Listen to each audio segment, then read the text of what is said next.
Trabajo y cuidado. Revelación bíblica eterna frente a un mundo transitorio de codicia. La ética del trabajo bíblica, fundamentada en la doctrina de la gracia soberana de Dios, reconoce que la salvación es un regalo divino, inmerecido e independiente de cualquier esfuerzo humano. Por lo tanto, la adhesión a ideologías políticas, ya sean de derecha o izquierda, no constituye el indicador definitivo del estado espiritual de una persona. Lo que realmente importa es su fe en el Señor Jesucristo. Sin embargo, la ideología de izquierda, con su rechazo a la autoridad de Dios y su enfoque materialista, está en marcada contraposición con los principios cristianos fundamentales. En particular, el socialismo, el comunismo y el marxismo son antitéticos a la fe bíblica. La generosidad descrita en Hechos, capítulo 2, versículo 44 al 45, no debe interpretarse como un respaldo al socialismo, pues esta fue una expresión voluntaria de solidaridad entre los miembros de la comunidad eclesiástica durante periodos de persecución. Los valores bíblicos, que incluyen la gloria de Dios, la autoridad de las Escrituras, la justificación por la fe, la ética del trabajo y la responsabilidad personal, son contrapuestos por los principios asociados con el marxismo y el socialismo. Estos últimos promueven conceptos como el ateísmo, la envidia, la inmoralidad sexual, el feminismo, el aborto, la abolición de la familia cristiana y la dependencia del Estado. La teología de la liberación, influenciada por el marxismo, no solo falla en establecer justicia en la sociedad, sino que, sobre todo, desvía la atención de la gloria de Dios y distorsiona el evangelio bíblico de la gracia. Esta teología confunde el reino de Dios con objetivos terrenales que minimizan la realidad del pecado. Por lo tanto, aunque ser de derecha no equivale necesariamente a ser cristiano, ser de izquierda y cristiano siempre resulta incompatible.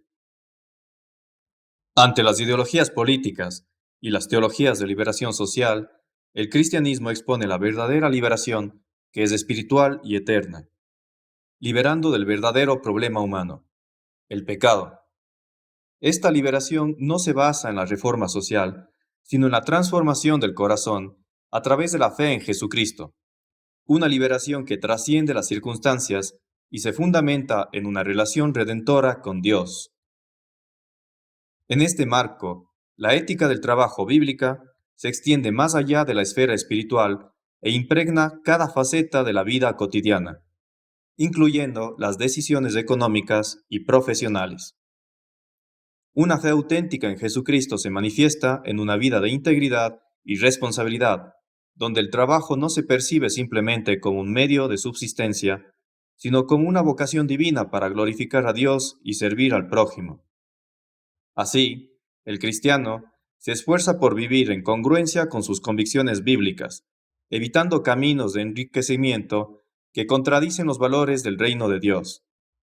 La búsqueda de riqueza a través de medios que menoscaban la dignidad humana o trivializan la moralidad es incompatible con la enseñanza bíblica que prioriza a la persona sobre el beneficio material.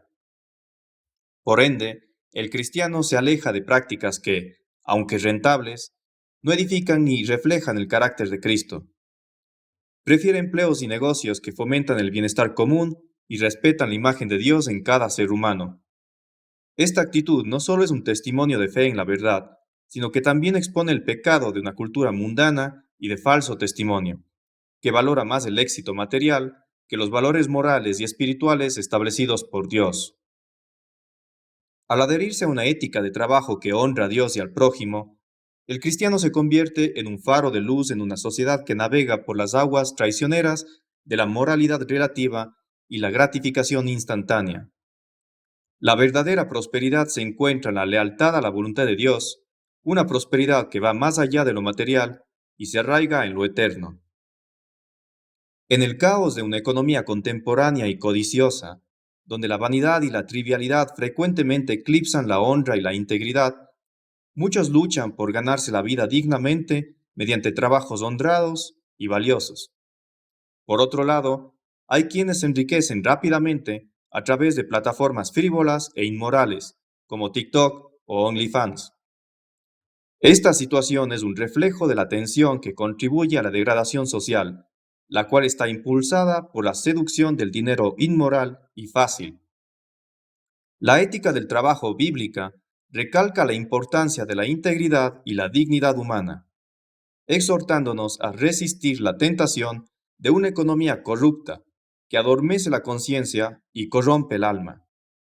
Esta economía corrupta es sustentada por el humanismo secular, que defiende la insensata creencia atea de negar la clara existencia de Dios y promueve fábulas evolutivas sobre el origen de la creación y del ser humano. Es cómplice de pecados sexuales como el adulterio y la homosexualidad, e impulsa el deseo transhumanista de alcanzar la divinidad sin Dios. Todo ello en línea con las utopías de profesionales libres y empoderados.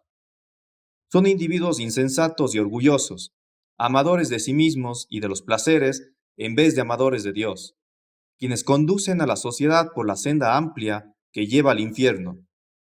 Su religión es comamos y bebamos que mañana moriremos, mientras promueven falsas piedades y espiritualidades neopaganas, ambientalistas y animalistas que adoran lo creado en lugar del creador. Filosofías vanas e ideologías anticristianas que sitúan al ser humano, creado a imagen y semejanza de Dios, por debajo de las bestias y la tierra. Todo ello mientras anuncian el falso evangelio de sé tú mismo y cumple tus sueños. Es crucial reconocer que nosotros mismos somos pecadores y que si dependiera exclusivamente de nuestra naturaleza, seríamos capaces de matar al prójimo para cumplir nuestros sueños. Este es el caso aberrante del aborto y la eutanasia, prácticas perversas que se han legalizado para asesinar descaradamente a hijos y padres, a los inocentes y desvalidos. Sacrificios humanos realizados por viles conveniencias personales en los satánicos altares del éxito. En nuestra condición humana caída, marcada por el pecado, no podemos definir el bien y el mal a través de opiniones subjetivas o estándares de consensos sociales. Solo la palabra del Creador, revelada en la Biblia, establece el estándar absoluto para discernir con plena objetividad lo bueno y lo malo. Frente a las consecuencias inhumanas y diabólicas de varios siglos de rechazo progresivo a la palabra de Dios, la humanidad está solemnemente llamada al arrepentimiento y a confiar en Jesucristo, la verdad encarnada, redescubriendo en Él los principios de justicia y honor. El camino de justicia y paz con Dios es uno de arrepentimiento y fe, exclusivamente en Cristo Jesús. Solo en Él encontramos perdón por nuestros pecados, liberación de la culpa ante Dios Padre, salvación de la condenación eterna y liberación de las cadenas de una sociedad individualista, moralmente desorientada y espiritualmente en bancarrota. Este sendero santifica a quien lo transita y se define por el trabajo honrado y la responsabilidad personal, orientándonos hacia una vida digna, asistiendo al desvalido y abogando por la auténtica justicia social, que castiga a quienes aman practicar el mal. De tal modo, vivir en el Espíritu Santo significa abrazar una vida de gracia, reconociendo que somos pecadores salvados por la fe y no por nuestras obras, para que nadie se gloríe. Es una existencia de autonegación gozosa, por la obra salvífica del unigénito Dios en nosotros. Así, en lugar de perseguir la fama pasajera, el éxito material o la voluntad personal, proclamamos el Evangelio de Cristo, esforzándonos por practicar la justicia amar la misericordia y andar humildemente con nuestro Dios. Glorificamos al Señor llevando, por su gracia, una vida serena y laboriosa con gratitud, amando sacrificialmente al prójimo como a nosotros mismos, en familia, como iglesia y en la sociedad, mientras esperamos con paciencia y esperanza el día del juicio final. No permanezcas como enemigo del camino, la verdad y la vida, amando desviar, mentir y asesinar. Jesucristo es el camino, la verdad y la vida. Nadie viene al Padre sino por Él. Juan capítulo 14, versículo 6. Arrepiéntete. Ven, que si confiesas con tu boca a Jesús por Señor y crees en tu corazón que Dios le resucitó de entre los muertos, serás salvo. Porque con el corazón se cree para justicia y con la boca se confiesa para salvación. Pues la Escritura dice, todo el que cree en Él no será avergonzado. Romanos capítulo 10, versículos del 9 al 11.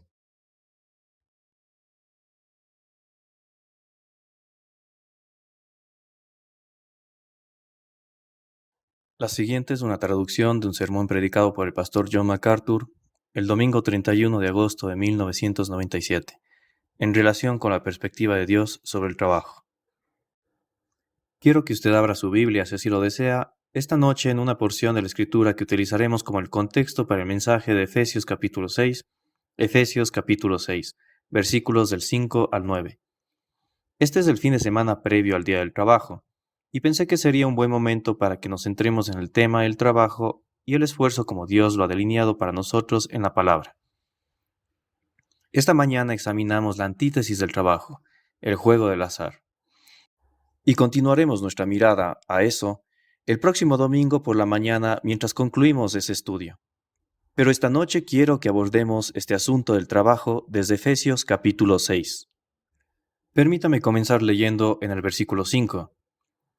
Siervos, sean obedientes a aquellos que son sus amos según la carne, con temor y temblor, en la sinceridad de su corazón, como a Cristo, no con servicio de ojos como los que buscan agradar a los hombres, sino como siervos de Cristo, haciendo la voluntad de Dios de corazón.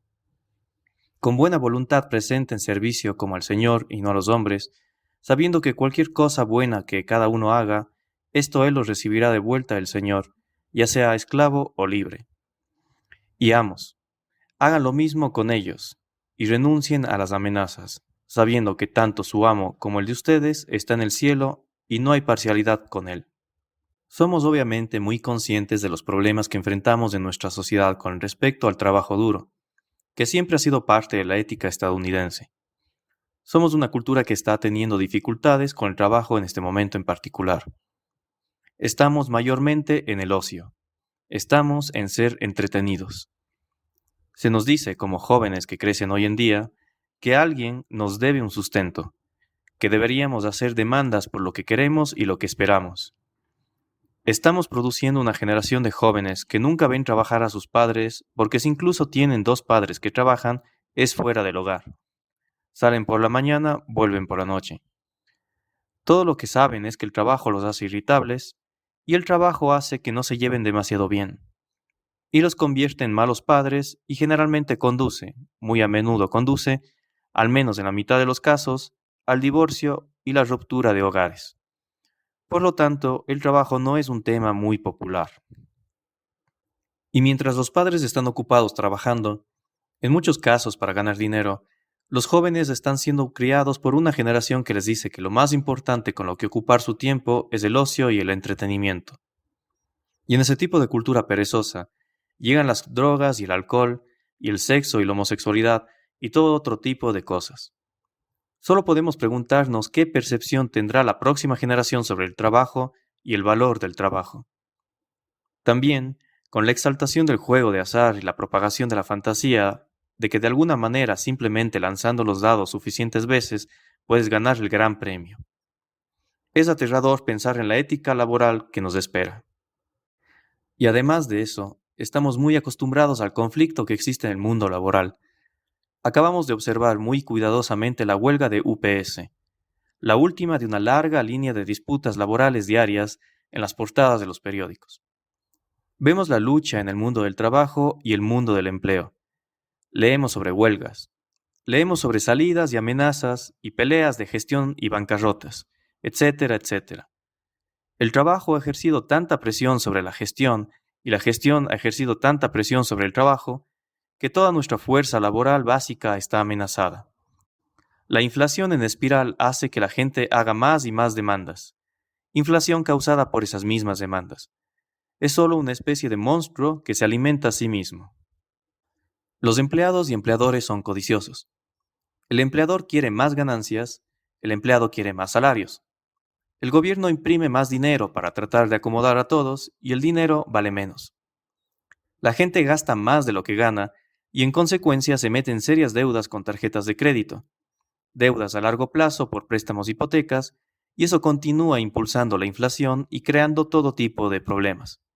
Y luego, cuando la gente no gana lo suficiente para pagar sus deudas, exigen más dinero. Eventualmente, los empleadores ceden bajo la presión, pagan más dinero y eso eleva los productos y así las personas que querían más dinero para empezar terminan pagando más dinero por todo lo que compran. El gobierno intenta intervenir y controlar, y para hacerlo suben los impuestos y así tenemos menos dinero.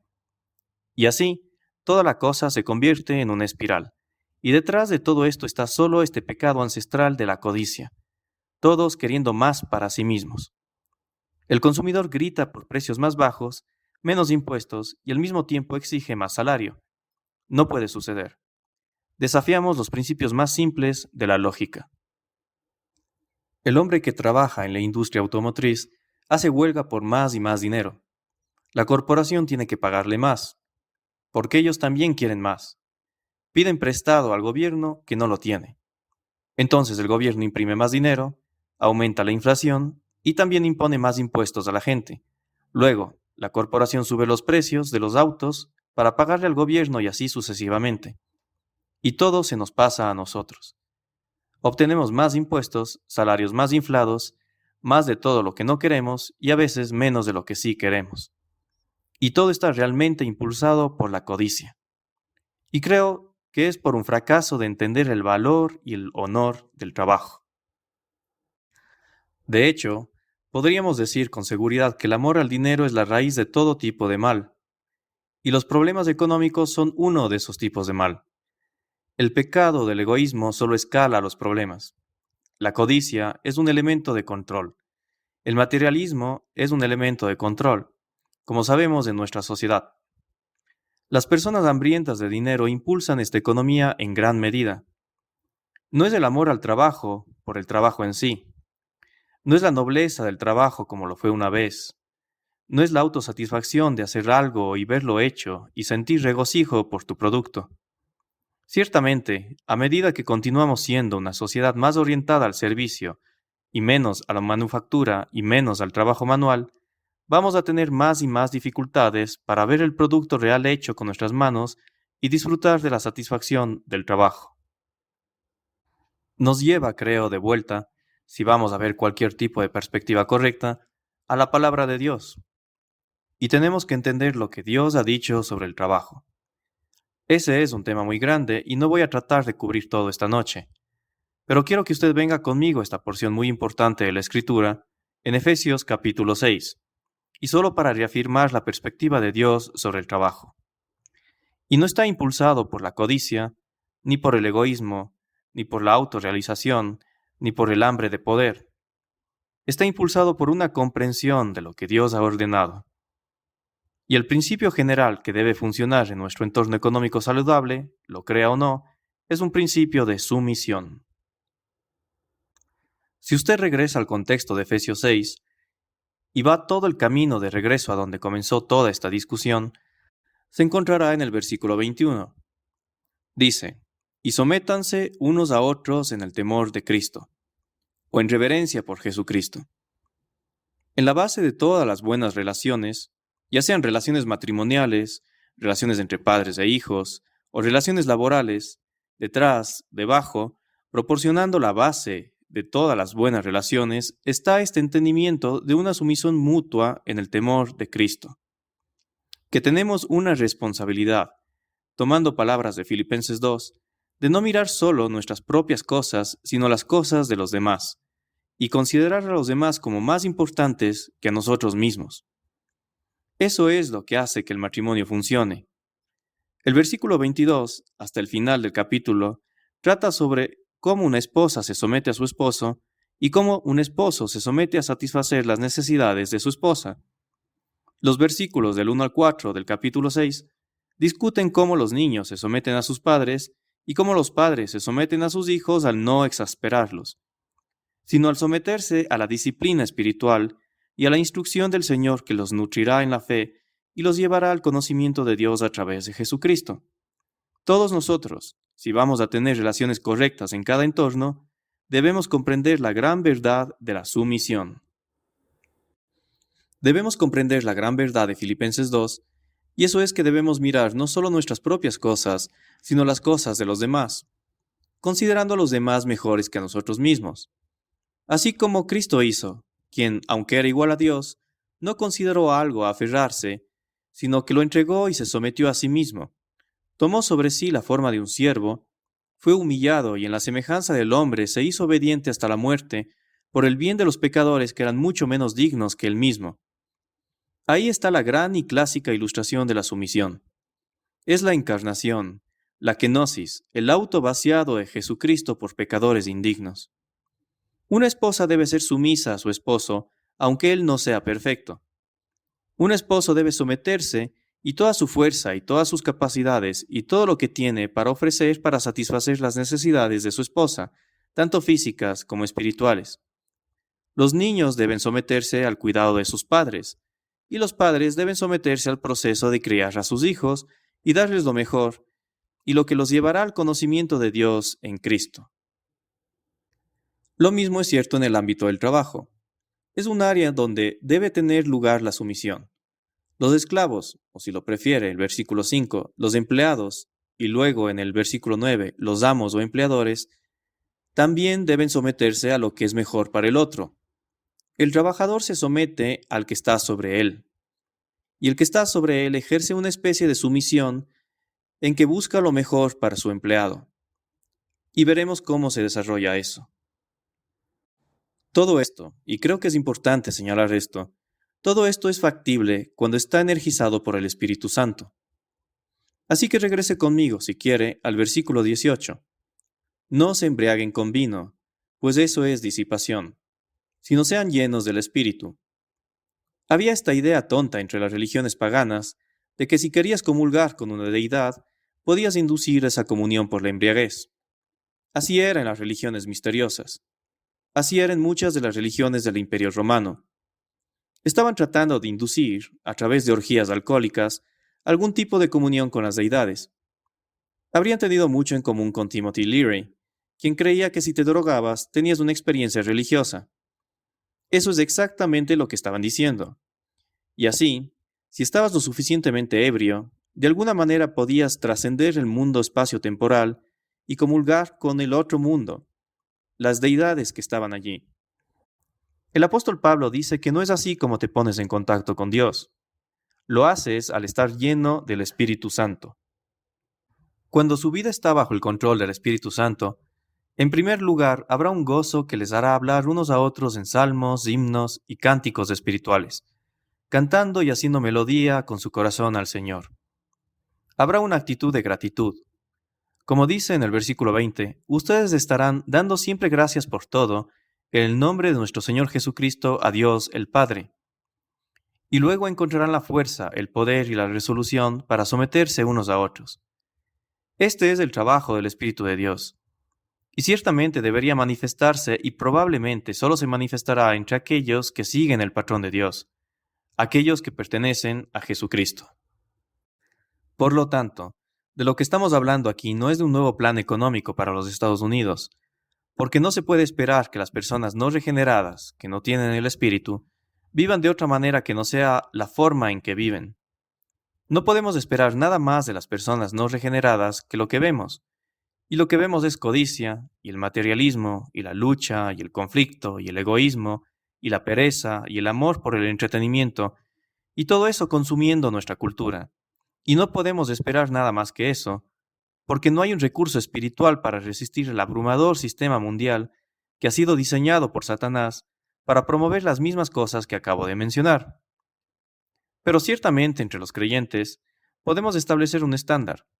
Nosotros, que poseemos el Espíritu Santo, que pertenecemos a Dios y por lo tanto somos el templo del Espíritu Santo, en quien habita el Espíritu de Dios, podemos estar llenos del Espíritu, lo que significa ser dominados por su influencia, para que al mismo tiempo estemos llenos de gozo, llenos de gratitud y llenos de una actitud de sumisión, ya sea que seamos empleadores o empleados.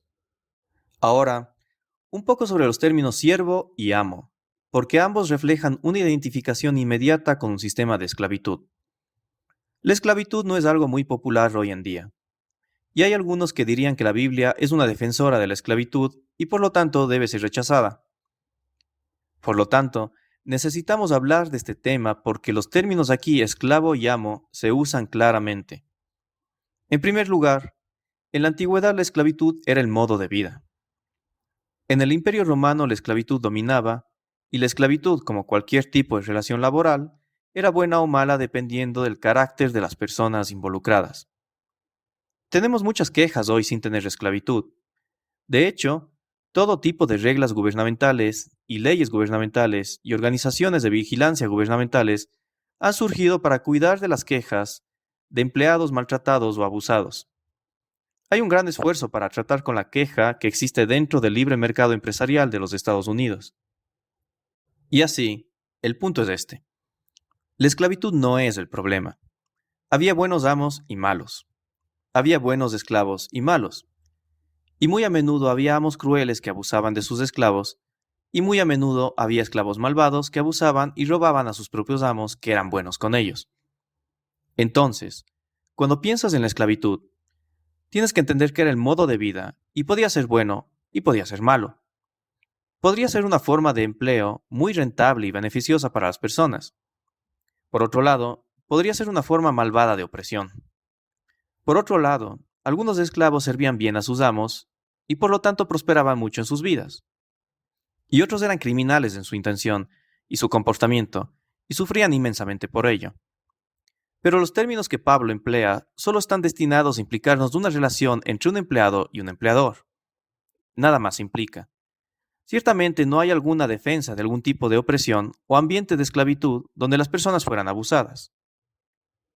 Entre los griegos, hay que admitir que era una práctica común conquistar una nación y esclavizarla, hacer de ellos esclavos, y muy a menudo había una severidad en esa esclavitud que sería muy desagradable para Dios. También era muy cruel e inhumano vender esclavos sin más, porque al hacerlo se rompían familias por todas partes, y eso ocurría con bastante frecuencia, incluso en los Estados Unidos en los primeros años de la esclavitud. En la época griega, en la isla de Delos, por ejemplo, se vendieron hasta 10.000 esclavos según un registro en un solo día, cortando matrimonios y familias. Entre los romanos, particularmente, parece haber habido una mayor crueldad que en otros entornos. Desde el punto de vista romano, la supremacía de la mentalidad romana, los esclavos a menudo no tenían derechos y muy a menudo no se les daba protección ni bondad. De hecho, la bondad hacia ellos bien podría, en el entorno romano, haber sido la excepción. Sin embargo, en otros entornos fuera del Imperio Romano no era tan extremo. De hecho, en el Antiguo Testamento sabemos que teníamos esclavos, y frecuentemente se menciona en el Antiguo Testamento, y algunos de ellos, como bien saben, amaban, de hecho adoraban a sus amos y a las familias a las que pertenecían sus amos. En el Antiguo Testamento vemos una perspectiva bastante diferente. Tener sirvientes y esclavos no era en absoluto un mal moral. De hecho, era una manera maravillosa de cuidar a un trabajador. Muy a menudo alguien que era esclavo, un empleado de una familia, vivía con esa familia, disfrutando de todos los beneficios, toda la riqueza y prosperidad, toda la comida, toda la comunión, todas las alegrías de esa familia. No hay dispensa de la esclavitud, como en el Antiguo Testamento, como si fuera en sí misma mala. Pero sí hay una seria regulación de cómo ambos, amos y sirvientes, se conducían. Los sirvientes debían ser cuidadosamente protegidos y honrados, y respetados como cualquier otra persona debía serlo. Debían ser tratados como cualquier otra persona. No debían ser maltratados. Y lo que era cierto para las mejores personas en términos de trato social, debía ser cierto para las personas más humildes. Y en particular a lo largo del libro de Éxodo, no tendré tiempo esta noche para leer todo, y en particular el libro de Levítico, leerán información dada sobre cómo aquellos que eran esclavos debían ser cuidados y cómo debían ser tratados y cómo debían ser protegidos. En el capítulo 25 de Levítico, por ejemplo, se especifica cómo tratar a un hombre contratado, cómo asegurarse de que esté adecuadamente cuidado y se da una instrucción muy cuidadosa por parte de Dios. Estaba prohibido el robo de hombres, que sería el robo de esclavos.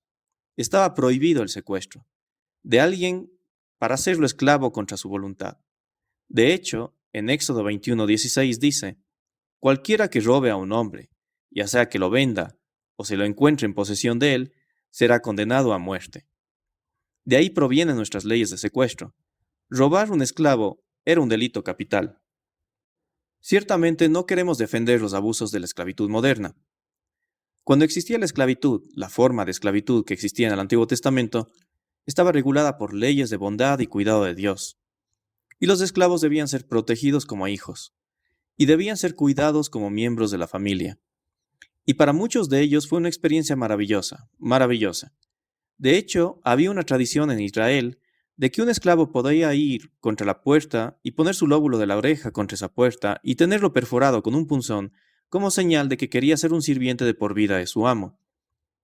Porque su amo se había vuelto tan querido para él que quería permanecer allí. Recuerden que según la ley de Israel, cada 50 años era el año del jubileo, y toda propiedad volvía a su dueño original y todos los esclavos eran liberados. Muchos de ellos no querían eso. Querían quedarse donde estaban y querían hacer ese pacto visible porque era una bendición para ellos. Así que cuando hablamos de esclavitud, no se puede asumir simplemente que es algo que Dios rechaza. También es cierto que incluso en el Nuevo Testamento no hubo esfuerzos por destruir la esclavitud como sistema. Era un sistema viable. Era un sistema de empleo en el que el empleador, en muchos casos, literalmente asumía el cuidado de su empleado. Era como una tienda a la compañía donde la vivienda, la comida y todo el cuidado eran otorgados por el empleador. Tenemos mucho de eso hoy en día, donde los empleadores proporcionan un salario, proporcionan una póliza de seguro, proporcionan un fondo de jubilación, proporcionan atención médica, todas esas cosas. Todo menos proporcionar la vivienda real mientras al mismo tiempo pagan al empleado lo suficiente para que pueda proveer su propia vivienda. Así que no es muy diferente. El problema, bíblicamente, es la cuestión de cómo estas personas interactúan entre sí. Y los abusos, ya sea que hablemos de la esclavitud en América, donde los esclavos eran azotados y golpeados, o si hablamos de la esclavitud bajo el Imperio Romano, donde eran asesinados, sin recurso en los tribunales, o si hablamos de las fábricas clandestinas en Oriente, de las que leemos de vez en cuando, que son descubiertas, donde las compañías estadounidenses están fabricando cosas bajo condiciones intolerables, abusando de niños jóvenes en esos entornos, cualquier cosa así, cualquiera que sea la naturaleza de ese empleo, es inaceptable para Dios. Y así, cuando acudimos a la palabra de Dios, queremos recordarnos que Dios no aboga por la esclavitud como una forma social, y tampoco niega que debe existir, sino que cualquiera que sea esa forma de empleo, debe ser regulada por las actitudes correctas. De hecho, incluso hoy en día hay muchas personas que tienen la bendición de vivir en propiedades y familias adineradas y disfrutan de su vida allí, y se les proporciona todo lo que necesitan. Hay jóvenes en nuestra propia iglesia que trabajan como niñeras y que residen en entornos cómodos y tienen la alegría de trabajar para familias cristianas y cuidar a los niños de alguna manera u otra.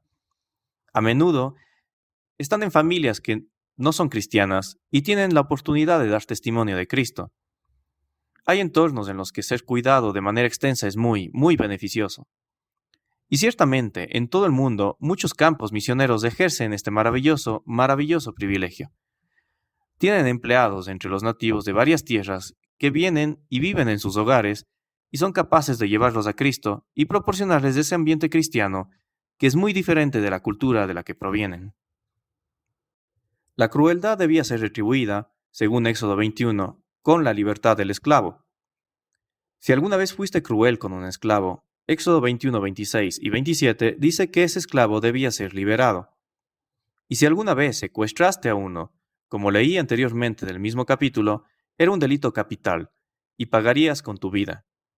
Y de nuevo, hay una serie de regulaciones. No quiero entrar en todas ellas. Solo estaba pensando en Deuteronomio 23:15.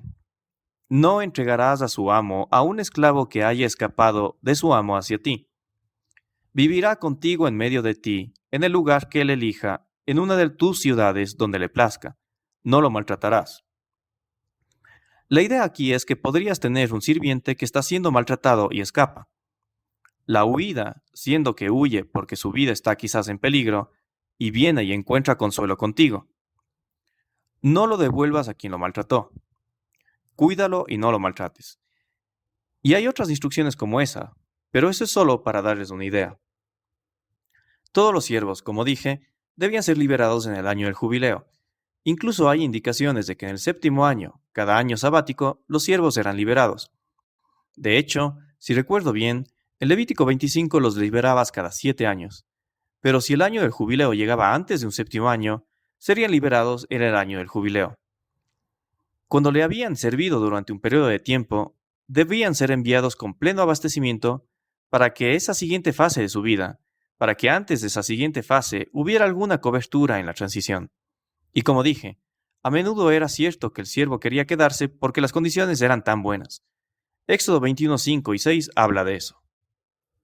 Ahora, cuando entra en el Nuevo Testamento y mira la estructura judía fuera del cuadro romano, ve algunas de las mismas buenas características de la relación siervo-amo. Mire Lucas capítulo 7 por un momento y me apresuraré a través de esto para que podamos llegar al texto. Pero Lucas 7:1. Cuando él había completado todo su discurso en la audiencia del pueblo, él fue a Capernaum, hablando de Jesús, y un cierto siervo de un centurión, que era muy estimado por él, estaba enfermo y a punto de morir. Aquí hay un centurión. Sería un romano viviendo en Israel, y tiene un siervo y hay un tremendo respeto mutuo. De hecho, eso significa literalmente, como dice la nota marginal, a quien él era honorable, y está enfermo y a punto de morir. Cuando escuchó acerca de Jesús, envió a algunos ancianos judíos pidiéndole que viniera y salvara la vida de su siervo. Aquí había uno que era muy precioso para su amo. Y cuando llegaron a Jesús, le rogaron con insistencia, diciendo, Él es digno de que tú le concedas esto, porque Él ama a nuestra nación, y fue Él quien nos construyó nuestra sinagoga.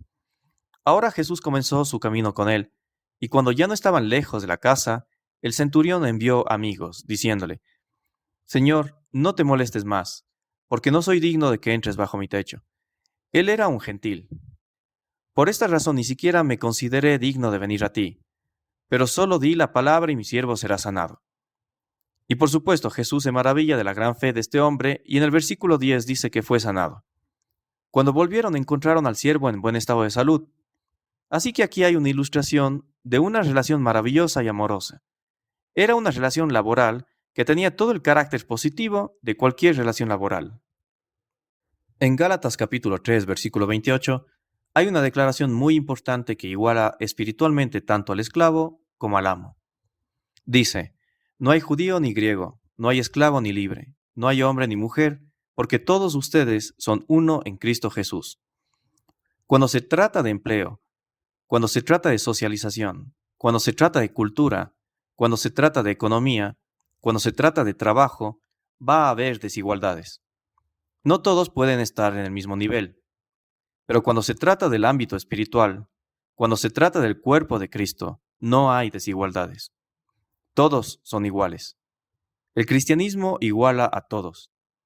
Y en ningún lugar se representó esto de manera más dramática que en la iglesia local. ¿Por qué? Porque en muchos casos los creyentes eran los pobres. No muchos nobles, no muchos poderosos. Era la base, era lo común. Eran las personas pobres. Y muy a menudo los ancianos y los maestros provenían de las filas de los pobres y terminaban teniendo liderazgo espiritual sobre sus propios empleadores. Eso es cierto incluso en nuestra iglesia en algunos casos. En Colosenses capítulo 3 y versículo 11 dice de nuevo, no hay distinción entre judío y griego, circuncidado e incircuncidado, bárbaro, escita, esclavo y libre. sino que Cristo es todo y en todos. No hay diferencia, no hay parcialidad. Y así en Cristo, en el nivel espiritual, no hay diferencia en un matrimonio. ¿Está listo para esto? No hay diferencia espiritual entre padres e hijos que conocen a Cristo. No hay diferencia en el lugar de trabajo entre dos que conocen a Cristo, cualquiera que sea su estrato. Así que no estamos hablando de diferencias espirituales, solo estamos hablando de aquellas cosas que son para el ordenamiento de nuestra sociedad y para la acomodación del logro necesario en el área y el ámbito del trabajo. En Apocalipsis 18, versículo 13, en esta línea, solo otra escritura. Y canela y especias e incienso y perfume y franquincienso y vino y aceite de oliva y harina fina y trigo y ganado y ovejas y cargamentos de caballos y carros y esclavos y vidas humanas. Interesante. Esto indica que incluso al final de los tiempos, incluso en la forma final de Babilonia, va a haber alguna forma de empleo. Literalmente la palabra esclavos es cuerpos y podría leerse cuerpos y almas de hombres. Y están listados allí con ovejas y ganados y caballos y carros. Habrá una mentalidad al final de la era de que los hombres no son más que como bestias de carga, parte del imperio del anticristo. El Antiguo Testamento y el Nuevo Testamento condenan eso. Y Apocalipsis 18 muestra el juicio de Dios cayendo sobre la forma final del gobierno mundial bajo Babilonia, que incluye la esclavitud de la peor clase, en la que los hombres y mujeres son tratados como si no fueran más que ganado y ovejas y caballos y carros. Ahora volvamos a Efesios. Eso solo nos da un vistazo amplio en este asunto. Es un poco difícil para mí cubrir todo el terreno en una sola vez, pero esas son algunas perspectivas que creo que establecen una base para nuestro entendimiento. Así que cuando lleguemos al texto, de lo que estamos hablando aquí no es de la esclavitud que pertenece al mundo del anticristo. No es la esclavitud que fue del tipo abusivo en el Imperio Romano, aunque había buenas relaciones entre empleados, buenas relaciones amo-esclavo en ese momento. De lo que estamos hablando aquí es simplemente de regular las relaciones empleador-empleado. Cualquiera que sea el diseño social de esas cosas, ya sean las relaciones del tipo aparecer a las 8 de la mañana y salir a las 5 y vivir su propia vida el resto del tiempo independientemente de su entorno laboral, o si son entornos internos donde trabaja dentro de un marco de una compañía. Recuerdo estar en el extremo más lejano de Nevada, en algún lugar en un camino sin salida que recorre 150 millas y termina en una tienda de la compañía donde minan, y todos vivían allí y todos trabajaban allí. Ya sea que esté hablando de ese tipo de entorno, que algunas personas podrían comparar con una plantación en América u otras partes del mundo, incluso en África, cualquiera que sea esa estructura, ya sea que esté designado como un sirviente en un hogar o si es un vicepresidente en una corporación directamente bajo el mando del CEO de esa corporación. La cuestión es cuál es la naturaleza de su relación en el entorno laboral como cristiano. Esa es la cuestión entre nosotros. Y para los cristianos debe ser el resultado del trabajo del Espíritu Santo. Y cuando estamos llenos del Espíritu, llevamos al lugar del trabajo una actitud de gozo, una actitud de gratitud y una actitud de sumisión. Primero veamos entonces la sumisión de los siervos, la sumisión de los empleados. Versículos del 5 al 8. Esclavos o empleados, sean obedientes a aquellos que son sus amos según la carne, con temor y temblor en la sinceridad de su corazón, como a Cristo, no solo cuando los estén viendo, como quienes quieren agradar a los hombres, sino como esclavos de Cristo, haciendo de corazón la voluntad de Dios. Sirvan de buena voluntad como al Señor y no a los hombres, sabiendo que cualquier cosa buena que cada uno haga, esto recibirá del Señor, sea esclavo o libre. Aquí está el patrón para todos los empleados, amigos. Está justo aquí, desde los esclavos cristianos en tiempos de Pablo hasta los empleados cristianos de hoy. Y por cierto, Jesús nunca intentó abolir la esclavitud y Pablo tampoco lo intentó. Ellos sí se esforzaron por tratar sus abusos y aquí mismo lo están haciendo. Verán, el enfoque está en la relación del hombre con Dios. Y eso es lo que preocupaba a Cristo y eso es lo que preocupaba a Pablo. No estaba preocupado por la forma política de las cosas, la forma social de las cosas. No estaba concentrado en alterar de alguna manera la sociedad externamente, o económicamente, o socialmente, o culturalmente. La Biblia nunca intenta hacer algún efecto sociopolítico duradero. solo quiere trabajar en los corazones de los hombres. Dios quiere cambiar el corazón y todas las injusticias desaparecen. Donde hay personas llenas del Espíritu, se pueden generar relaciones correctas. Así que enseñaron que cualquiera que sea la estructura presente, así es como deben actuar. Una solución a todos nuestros problemas laborales es el amor que viene de ambos lados. Y nosotros, como cristianos, necesitamos demostrarlo. Probablemente había al menos 6 millones de esclavos en el Imperio Romano, y sin embargo, en ninguna parte del Nuevo Testamento se ataca a la esclavitud. De hecho, la esclavitud se toma como una analogía adecuada de la relación de los cristianos con Dios. Y Pablo felizmente se llama a sí mismo siervo de Dios, esclavo de Jesucristo.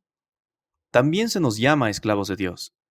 Así que en lugar de anular eso, Pablo lo hace la analogía por la cual podemos identificar nuestro propio servicio. En los días de Pablo también había caído una especie de ociosidad terrible y fatal sobre los ciudadanos de Roma. Era obvio que Roma era la señora del mundo y Roma estaba desarrollando entretenimiento y también estaba desarrollando una sociedad perezosa. Y muchos ciudadanos romanos comenzaron a pensar que estaba por debajo de su dignidad trabajar, y por lo tanto tenían que exportar esclavos de las naciones conquistadas y traerlos y hacer que hicieran todo el trabajo. Prácticamente todo el trabajo era hecho entonces por el nivel más bajo de esclavos. Incluso aquellos que enseñaban en el campo de la medicina eran esclavos. Muy a menudo los amigos más cercanos de los emperadores eran sus esclavos. Sus secretarios eran esclavos. Aquellos que manejaban su vestuario eran esclavos. Aquellos que cuidaban sus necesidades domésticas eran esclavos. Aquellos que preparaban su comida eran esclavos. Aquellos que les servían en todos los ámbitos. Y así había algunas buenas relaciones y algunas malas. Pero la cultura romana se dividió en esas tres clases. Tenían a la gente élite. Luego tenías la masa en el medio que pensaba que eran demasiado buenos para hacer el trabajo.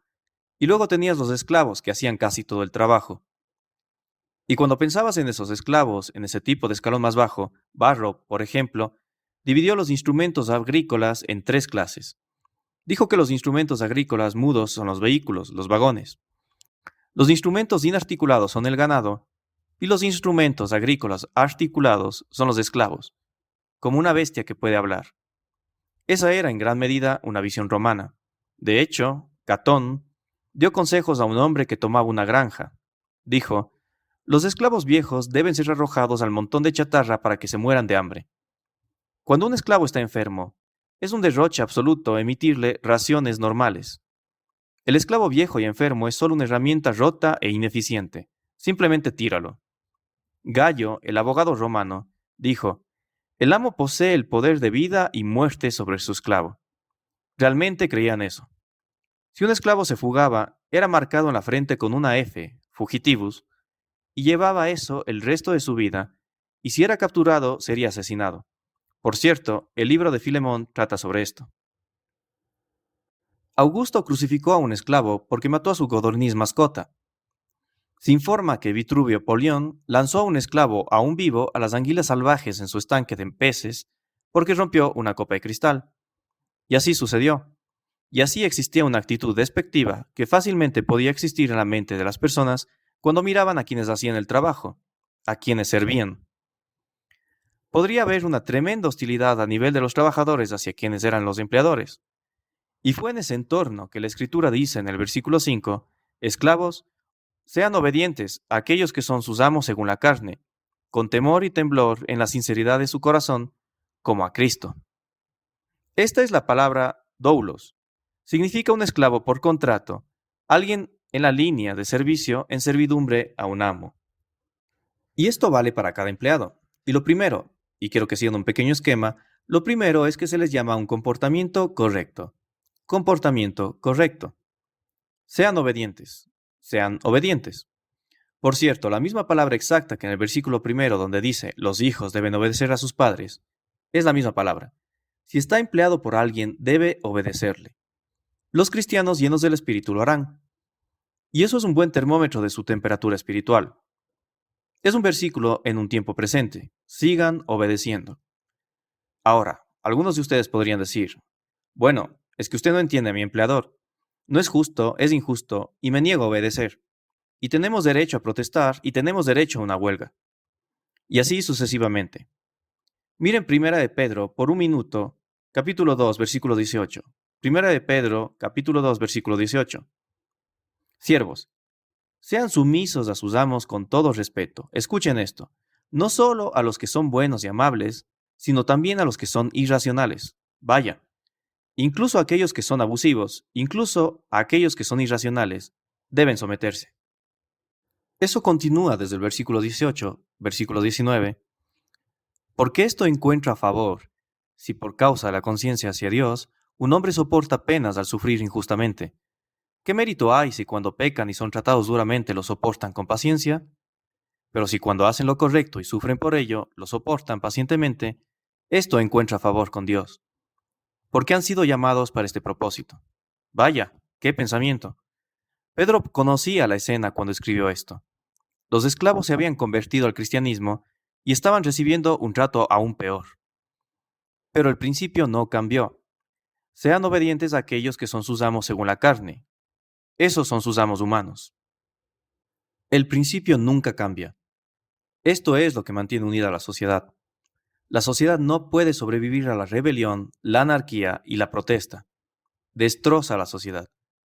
Sean sujetos sin importar qué tipo de empleador tengan. Es nuestro testimonio. Es nuestro papel mantener las cosas unidas, incluso aunque seamos maltratados y nos comprometamos con nuestro fiel Creador. Incluso como Cristo, que fue tan maltratado, y Pedro lo usa como un ejemplo en este capítulo. El empleado cristiano debe demostrar al mundo que Cristo no lo ha convertido en un rebelde descontento, sino diligente en su trabajo. Tiene un nuevo imperativo y una nueva inspiración para un trabajo honesto y fiel, sin importar cómo sea tratado.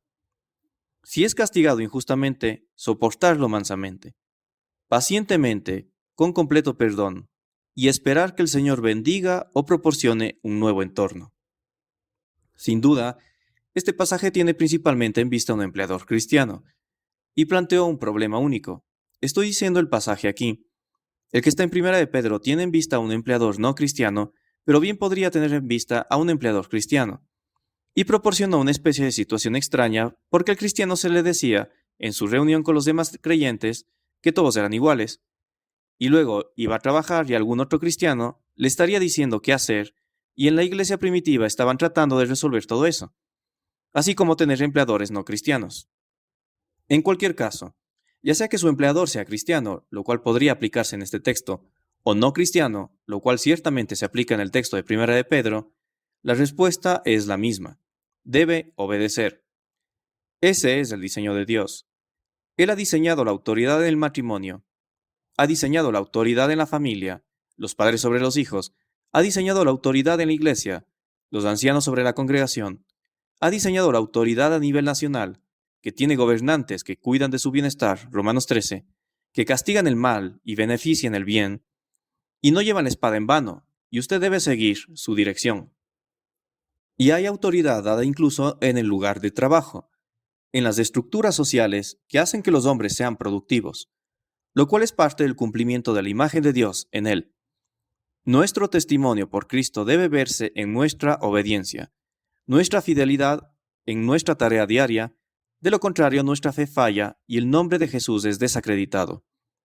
Si es perezoso o infiel, o desobediente o descontento, o codicioso o celoso, etc., trae reproches sobre Jesucristo. Y si su empleador es cristiano, no abuse de ese privilegio, sino más bien brinde un servicio aún mayor si es posible, más diligente y más fiel a ese empleador cristiano, aunque sean uno en Cristo. No se aproveche de su jefe cristiano. Ya sea que tenga un buen jefe o un mal jefe, realmente nada cambia. Escuche a Tito, capítulo 2, versículo 9. Insta a los esclavos a someterse a sus propios amos en todo, a ser agradables, no argumentativos, no robar, sino mostrar toda buena fe. Eso significa ser un empleado fiel, para que adornen la doctrina de Dios nuestro Salvador en todos los aspectos. ¿Cómo va a convencer a un jefe no convertido de que Dios es un Dios salvador que transforma vidas si no es un empleado sumiso? Ese es el problema. Es un propósito evangelístico. Así que lo primero es el comportamiento correcto. En segundo lugar, la perspectiva correcta. La perspectiva correcta está ligada a la frase según la carne. Esto no es más que una relación humana temporal. Entienda eso. El comportamiento correcto es la sumisión. La perspectiva correcta es que es simplemente una relación terrenal. Él tiene autoridad sobre usted solo en esa área, no en el ámbito espiritual. En el ámbito espiritual son uno en Cristo. Cuando se trata de cuestiones espirituales, si hay pecado en la vida de su jefe, puede confrontar ese pecado espiritualmente. Si hay una oportunidad para disipular a su jefe, porque no es tan maduro espiritualmente como usted, necesita tomar esa oportunidad e involucrarse en eso. Necesita orar por su fortaleza espiritual. Necesita proporcionarle recursos y material. Necesita animarlo en su vida espiritual. Bien podría ser que un empleado sea un anciano o un líder, un maestro en la iglesia que tiene supervisión sobre su propio jefe en la Asamblea de los Redimidos en el nivel espiritual. Pero eso no afecta el ámbito laboral. Según la carne, la perspectiva correcta es que debe ser obediente. En tercer lugar, una actitud correcta. Debe aportar a esto la actitud correcta. ¿Y cuál es? Es una declaración muy interesante. El versículo 5. Con temor y temblor. Ahora usted dirá, ¿se supone que debo vivir en terror de mi jefe? No, realmente no es temor y temblor de él. Es temor y temblor ¿de quién? Dios. Algo así como detrás de él. Debe mostrar respeto a su jefe. Debe mostrar cierta consideración por su jefe y por todos aquellos que están sobre usted. Pero detrás de eso está Dios, quien ha ordenado estas relaciones. Aquí no estamos pidiendo una servidumbre sumisa en terror abyecto, sino un respeto saludable y una reverencia saludable por el hecho de que Dios ha ordenado este tipo de estructura y este tipo de orden en la vida humana. Y debe tener un temor saludable de ofender al empleador que ha sido dado el lugar de liderazgo en su vida, en el lugar de trabajo, y que ha sido dado ese lugar por Dios. Es un temor y temblor por cualquiera a quien el Señor haya asignado. Por eso en Romanos 13 dice que la policía o los soldados son instrumentos de Dios, ministros de Dios, que no llevan la espada en vano. Sométanse a ellos como a Dios. Es reverencia al Señor y a la ley de autoridad, y sumisión que está integrada en el tejido de la vida humana. Ese empleador suyo ha sido permitido estar allí por Dios. Es un servicio a Dios que usted rinde al ser sumiso a su empleador. Y luego añade, en cuarto lugar, el compromiso correcto. El comportamiento correcto, la perspectiva correcta, la actitud correcta, el compromiso correcto. En la sinceridad de su corazón. En la sinceridad de su corazón. Eso significa que no está haciendo esto hipócritamente. Le diré, la única manera en que realmente puede ser un buen empleado, un gran empleado, es cuando es de corazón. Honesto, recto, indiviso, concienzudo, lealtad genuina y compromiso para hacer lo mejor posible. Eso es lo que Dios pide. Y como cité en Tito, capítulo 2, versículo 10, es para que pueda adornar la doctrina de Dios y demostrar que Él es un Dios salvador por lo que ha hecho en su vida. Procuren, dice Primera de Tesalonicenses, capítulo 4, versículo 11, llevar una vida tranquila, ocuparse de sus propios asuntos y trabajar con sus manos, tal como les hemos ordenado, para que se comporten correctamente hacia los de afuera. Es tan importante. Usted da 60 minutos de trabajo por cada 60 minutos de pago. Lo hace con el compromiso correcto. La sencillez de corazón simplemente significa una atención indivisa. Significa singularidad de enfoque, la ausencia de hipocresía, ninguna división en su lealtad. Y luego con el motivo correcto. El motivo correcto es muy claro en el versículo 5, como a Cristo. Ya sabe, eso me muestra que no hay distinción entre su vida cristiana y su vida laboral. No hay tal cosa. No hay nada en su vida que sea secular. No tiene una vida espiritual y una vida secular. Solo tiene su vida. Y todo lo que hace, ya sea que esté trabajando en una línea de ensamblaje o como secretario, o haciendo algún tipo de trabajo en papel, o realizando alguna tarea manual, o haciendo construcción o enseñando en la escuela, o dirigiendo empleados aquí y allá, y debajo del jefe de su empresa, lo que sea que esté haciendo, se hace todo para Cristo. Todo es sagrado. Toda su vida es un acto sagrado de adoración. Toda su vida. Haga todo lo que haga para la gloria de Dios. 1 Corintios capítulo 10, versículo 31. Su trabajo es su servicio a Jesucristo, tanto como una ofrenda a su gloria como su oración. Así es, o su lectura de la Biblia o ir a la iglesia. Cuando vaya a trabajar mañana, esa es una oportunidad para expresar su amor a Jesucristo. Debe trabajar y ofrecer su servicio a un empleador terrenal como si estuviera sirviendo a Jesucristo. Todo cristiano está en servicio cristiano a tiempo completo, para Jesucristo, trabajando para la gloria de Dios, para que otros puedan ser llevados al conocimiento de Jesucristo. Y si tiene un cristiano que está descontento con su trabajo, que es un mal trabajador, perezoso, no diligente, que busca salir de cada tarea, no dispuesto a ofrecerse voluntario para las cosas extras, es un deshonor para el Señor Jesucristo. Algunas personas dicen, bueno, sabes, desearía que Dios me hiciera misionero, o desearía que me hubiera hecho predicador, o maestro, o trabajador cristiano. Déjeme decirle algo. Usted es un siervo de Jesucristo. Está en el ministerio a tiempo completo todo el tiempo, sirviendo para la gloria de Cristo en todo lo que hace, en todo lo que hace. No es diferente para usted hacer su trabajo con la máxima capacidad para la gloria de Cristo, que para mí preparar este mensaje para predicarle en honor a Jesucristo. Luego Pablo añade en el versículo 6, no solo cuando los estén viendo, como quienes quieren agradar a los hombres, sino como esclavos de Cristo, haciendo de corazón la voluntad de Dios. Y volvemos a esa singularidad de corazón. Supongo que podríamos llamar a esto la diligencia correcta.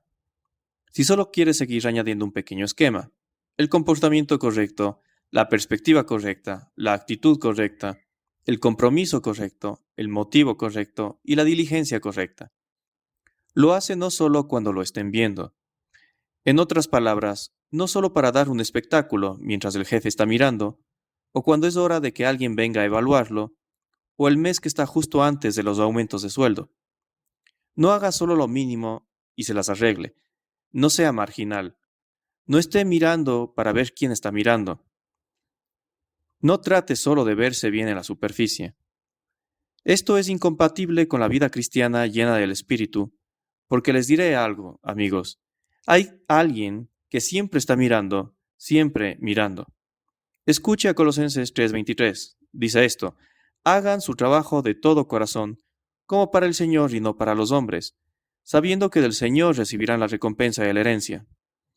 Mucho más importante que si recibe un aumento o no, es si el Señor los recompensa. Es a Cristo el Señor a quien sirven. Amigo, esto es tan bueno. Colosenses 3:23 y 24. Usted le sirve a Él. Sí, así que haga de corazón la voluntad de Dios. ¿Y cuál es la voluntad de Dios? Que trabaje duro, que trabaje con reverencia y respeto por la autoridad sobre usted, que trabaje sin un ojo para el jefe, que haga lo mejor posible desde el corazón, desde el hombre interior, no superficialmente, sino genuinamente. Y luego el versículo 7 añade, con buena voluntad presten servicio, o literalmente, con una mente dispuesta, como para el Señor y no para los hombres. Supongo que podríamos añadir la diligencia correcta aquí. A la diligencia correcta podríamos añadir el entusiasmo correcto. De lo que está hablando aquí es de una resolución que ansía hacer el trabajo. No solo que estoy dispuesto a hacer esto de mala gana, apretando los dientes e intentando lograrlo, sino que no puedo esperar para empezar a hacer esto, porque entiendo lo que es. Me levanto por la mañana, estoy ahí, me estoy preparando, estoy saliendo disparado de aquí. ¿Por qué? Porque tengo que ir a servir a Cristo hoy. Le voy a servir clavando clavos, le voy a servir en mi aula, donde enseño a los niños, le voy a servir mientras arreglo autos, le voy a servir mientras hago hamburguesas, le voy a servir mientras empujo papeles por mi escritorio, le voy a servir mientras viajo vendiendo a la gente lo que sea que les esté vendiendo. No trabajo para los hombres. Estoy sirviendo a Jesucristo, en medio de un mundo observador.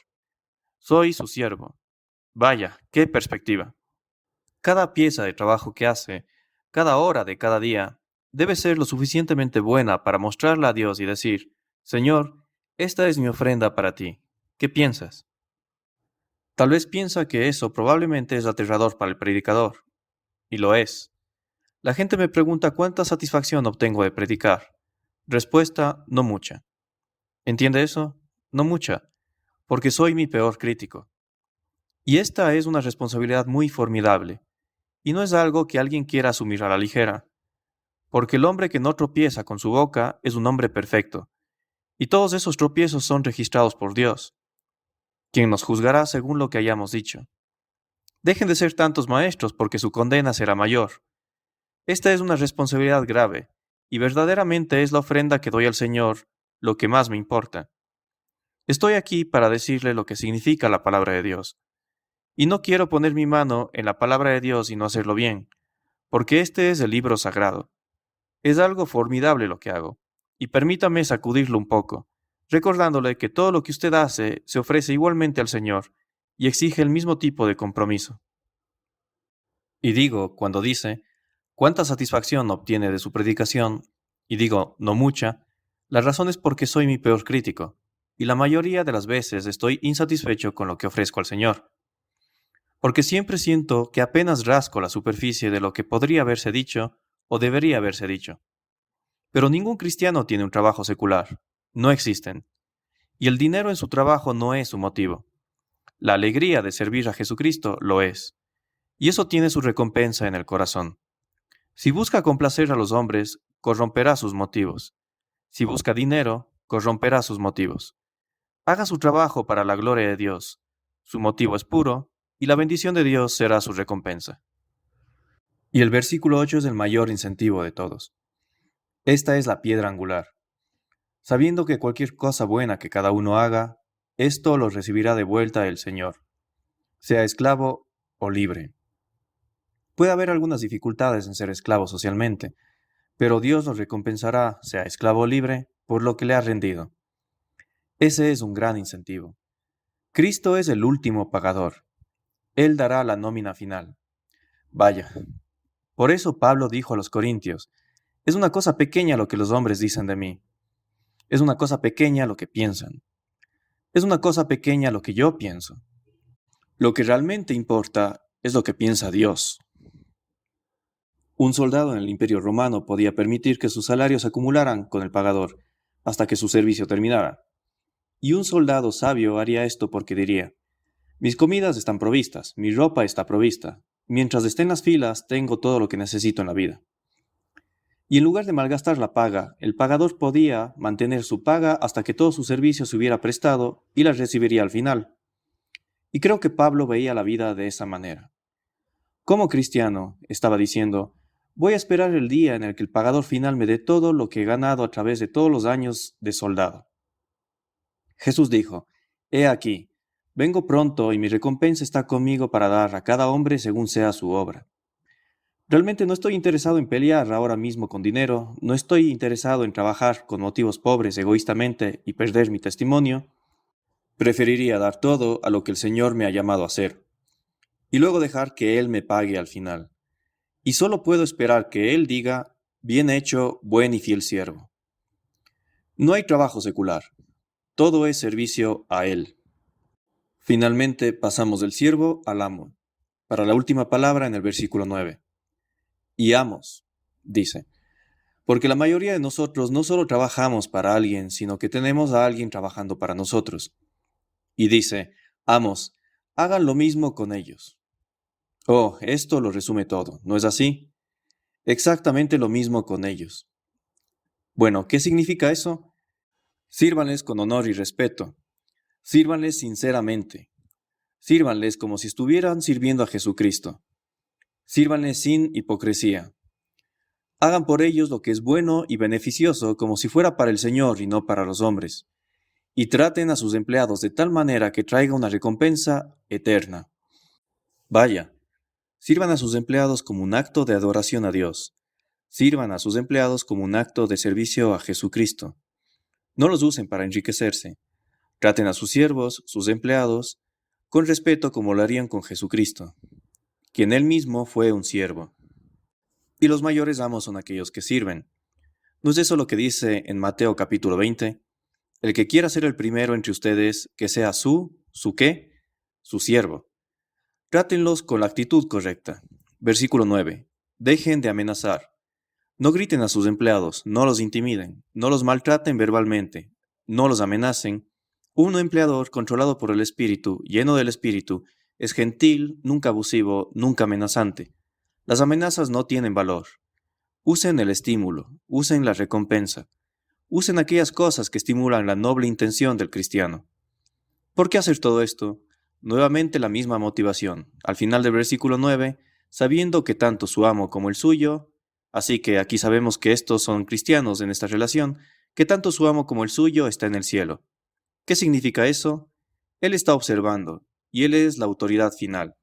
Ustedes están sirviendo para la evaluación divina, y Dios no está impresionado con sus logros, no está particularmente impresionado con su poder. Está agradado Él con su sumisión a las necesidades de sus empleados, y no hay parcialidad con Él. Todas las distinciones terrenales se nivelan en la presencia del Señor. Todo lo que le interesa es cómo se tratan entre ustedes. Como empleadores, buscan lo mejor para ellos, dejan de lado cualquier intimidación y amenaza, reconocen que al servirles a sus empleados están sirviendo a Cristo como si fueran Cristo. Todos van a rendir cuentas. Y usted puede ser un líder en una empresa, puede ser el empleador, puede ser el jefe, y puede pensar en que es un ambiente secular. No lo es. Es su servicio espiritual. Vivan de tal manera que adornen la enseñanza sobre Dios como un Dios salvador. Muestren la evidencia de que Dios ha transformado su vida en la forma en la que tratan a sus empleados. Cosas bastante prácticas, ¿no es así? Así que vayan a trabajar mañana, hagan lo que hagan, con esto en mente y corazón. Oremos. Padre, somos los primeros en reconocer que el estándar es tan alto y a veces lo que hacemos es un poco monótono y a veces estresante.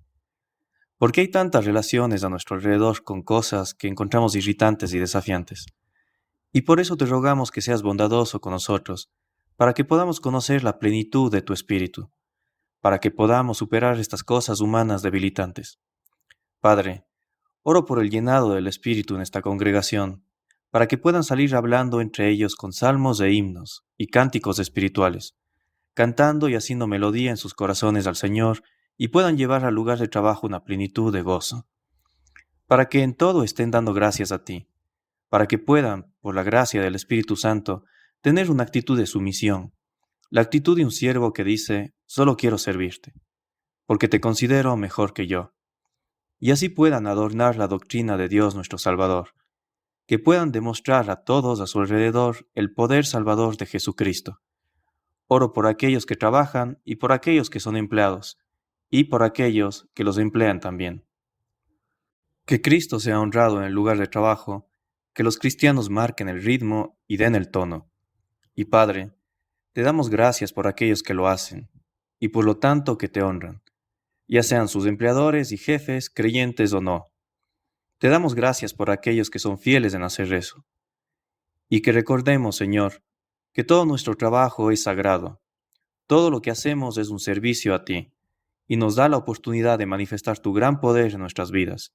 Haznos a todos testimonios para tu gloria. Oramos en el nombre de Jesús. Amén.